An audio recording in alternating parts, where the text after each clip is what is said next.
Hi everyone. One of the things I had hoped to relate to you during the course of these video series is how hard it is to interpret an echocardiogram, and how a lot of times things are just very uncertain, even with all the advanced clinical tools and even with our best sonographers. So this is a case with somebody who has a very low ejection fraction, and here is the LV in the 5-chamber view, and here we have the apex. So now one of the first things you think about when somebody is coming in with a very low EF, and this person has had a low EF for several years, which raises the question always of whether or not there is a thrombus. So here is the LV apex here. Is that a thrombus? Very hard to tell. Going on here, possibly. Is it shadowing? Is it ribs? Is it bones? Very hard to tell.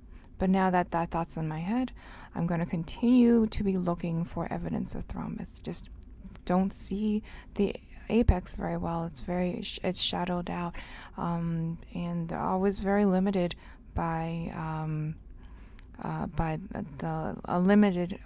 how good your windows are going to be. One of my old echo attendings always said that you're always limited by your patient's body habit. There's nothing you can do about that.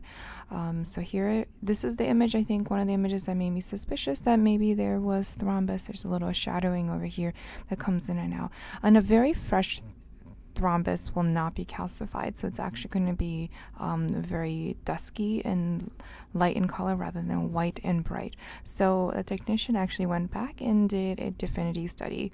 This is where DEFINITY really shines and helps us evaluate for thrombus.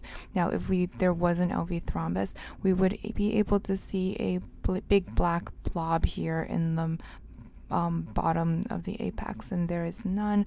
The apex is very well opacified, so really no thrombus anywhere, so that's good news.